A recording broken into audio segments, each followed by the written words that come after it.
Hello everyone, welcome back to our day 2 of Linux Beginner to Pro series. Today we are going to set up our lab in our own laptops and we will be using Oracle VirtualBox Manager for that purpose. And before we start installing our Linux operating system in our Linux virtual machine, I would like to tell you about the various platforms that were available to install the operating system earlier, and we'll start with the physical servers. So initially, back in the days when we were not having the virtualization or the cloud technologies, we were using the physical servers, and these servers were very big in size. So imagine if a company needs 20,000 to 30,000 servers. Imagine the size of the data center, the people required to manage this data center, and power sources, security, and the chances of failure. All these were the challenges in having these physical servers in the data centers. Also, there was a major issue that these servers were coming into the common configuration. For example, if you are hosting application DB or web services on the different physical servers, the utilization will be different on each server. The memory, CPU, and hard disk will be utilized differently on each of these servers because application doesn't need that much storage how much is actually required for the DB servers. So it is very difficult to have different configuration into the servers, and this is the reason we have to buy, or we are forced to buy, a server with the common configuration. And in that case, few servers will be lacking the resources while few servers will be having a lot of resources unused. To solve this problem, people came up with the solution called virtualization.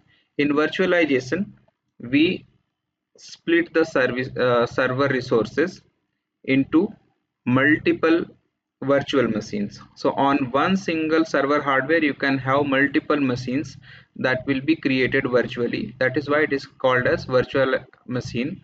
And on top of every virtual machine, you can install separate operating system and that will be acting as a different server, which is actually hosted on a same physical server using the same memory, CPU, and hard disk. But actually it can be dedicated to the particular virtual machine, or it can be a shared resource.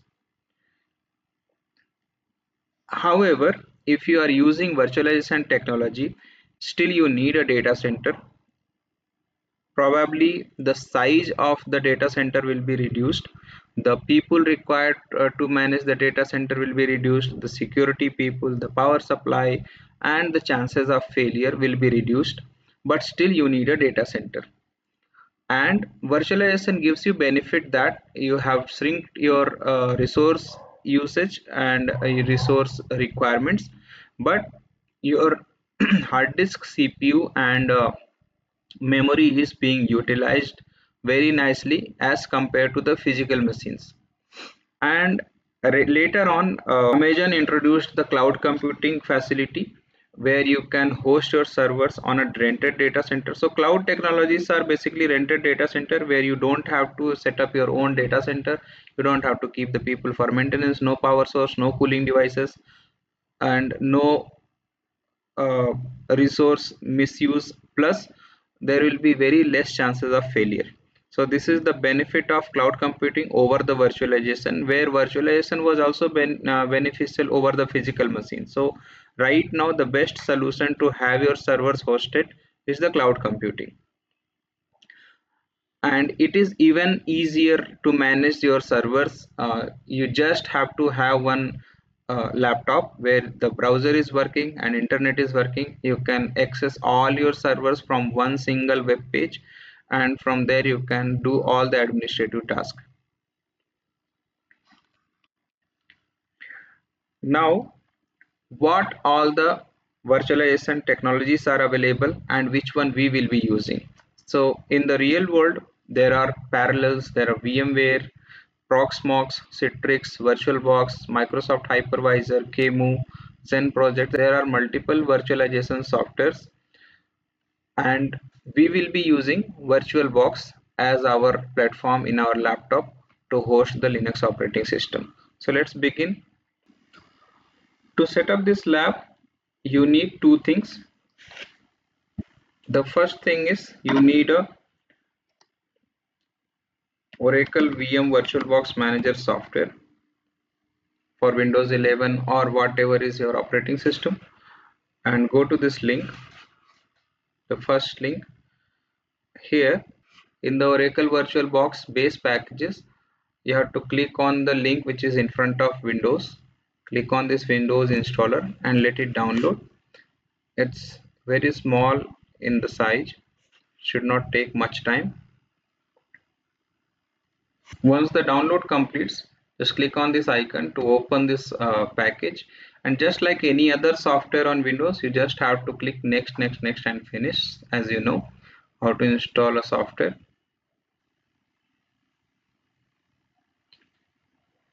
It is preparing to install now. Since I have it already installed on my system, it is giving me option to repair. Otherwise, you just have to click on next continuously, and in the end you have to click on finish. I'm cancelling it because it is already installed, and we'll go back to the Oracle VirtualBox screen. Here is how it looks. And before we create a new virtual machine, we also need one ISO image. So we'll be searching for CentOS 10 minimal ISO download. Always search for minimal because we will be learning on uh, CLI based installation. Also the practice will be on the CLI based terminal, so we don't need to install the graphical version or full-fledged CentOS 10. So always download CentOS 10 minimal ISO download, and here you need to click on this link which is saying index of 10-stream base OS x86-64. Click on this link, and here you can see the 1 GB file. This is the one. You just have to click on this and download it.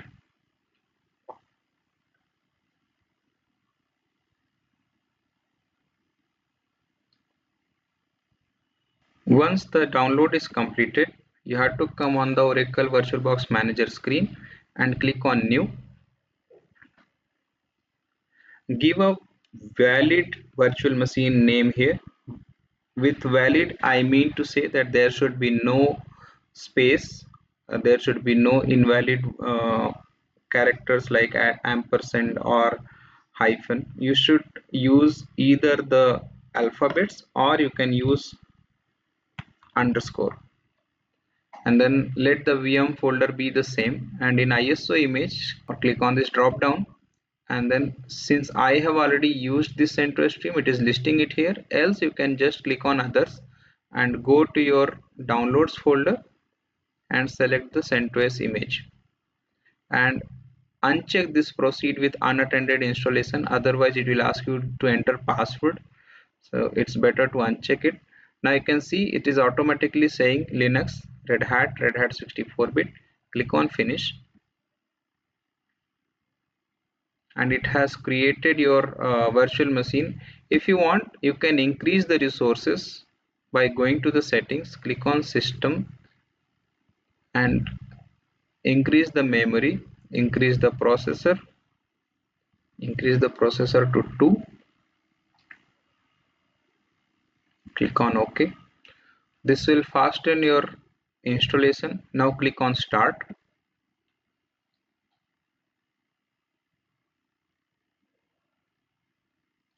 The virtual machine is getting powered on.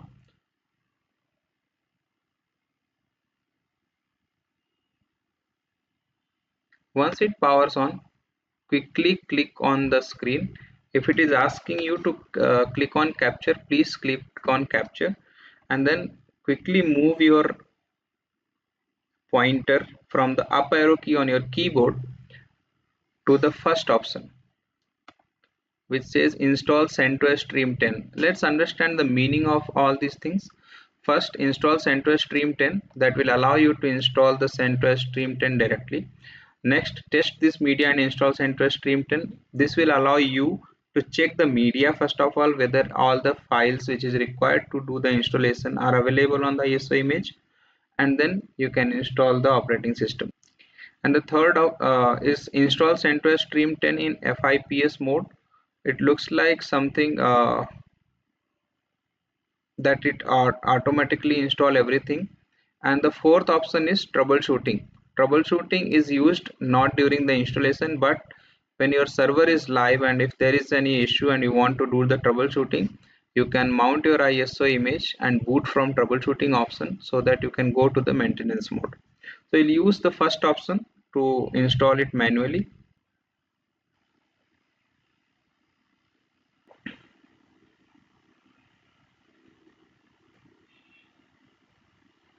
We need to wait till we get the language selection option. Once you get the language selection option, your cursor may work or may not work inside the installation window. You may use tab to navigate through the options, and you have to choose the English language and then click on continue. Or if the cursor is not working, you can use the tab to navigate to the continue and press enter.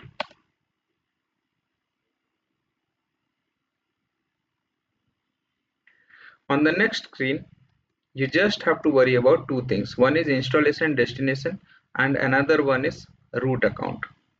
So first of all, let's choose the installation destination. Here it is saying that we have a 20 GB hard disk and the storage configuration will be done automatic. If you want to do it custom, your mouse or the cursor should be working in the screen and you can choose custom, and you can create root, boot and swap. These are the three very important file systems that you must create. And how would you plan these file system size is root should be around 70% of the total storage. So here it is 20 GB, the root space should be 14 GB around, and boot can be not more than 2 GB. 2 GB is sufficient for boot, and swap has to be equal to physical memory, which is 3 GB in my system. So if you keep swap as 3 GB, it will be good enough to install the operating system. I'll keep it automatic. Since you are the beginner, you also keep it automatic. Later on you can think about doing the custom partition. Click on done and then move towards root account.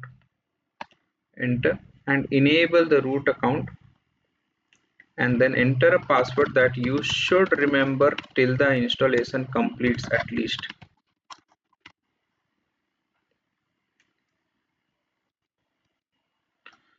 Click on done once again. If your password is not strong, you will have to click on done twice.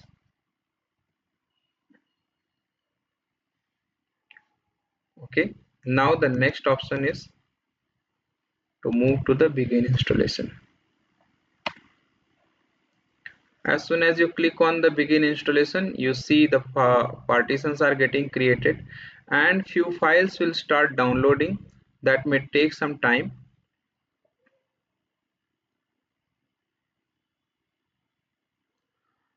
Your laptop must be connected to internet in order to install the CentOS Stream 10 on your virtual machine.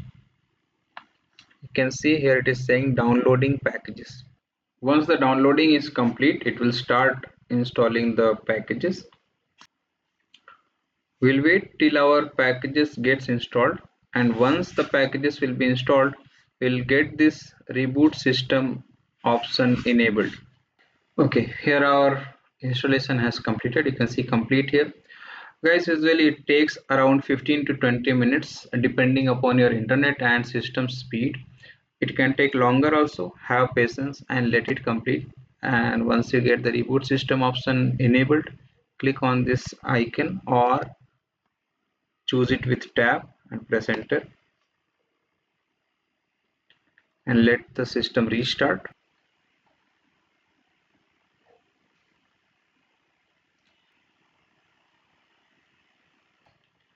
Even though I have downloaded minimal version, it seems we have the GUI is here.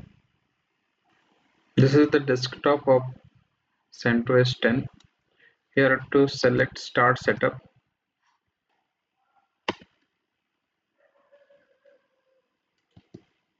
Select next here.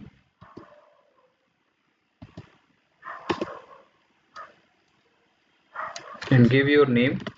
You can just give your name in short, or you can give your full name, doesn't matter.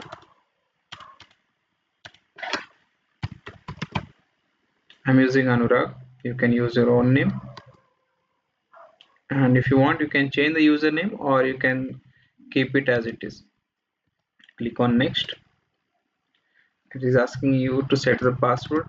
You can set the same password as you have set for root, or you can use a different password. Okay, start using CentOS stream. Great, now you are ready to use the CentOS stream 10 operating system. On the screen, if you type TER, it will give you the option to choose the terminal. Click on the terminal, and here it is your terminal where you can execute your commands and you can practice. For today we are going to shut it down using init 0, or there is another command called shutdown -h now, and we can shut down our system. Today it's enough. We have learned how to set up our lab, and from the next class we'll be learning the file manipulation. We are closing the session here. Thank you for watching the video. Please do like, share and subscribe our channel, and leave a comment if you have any questions or suggestions. Thank you so much.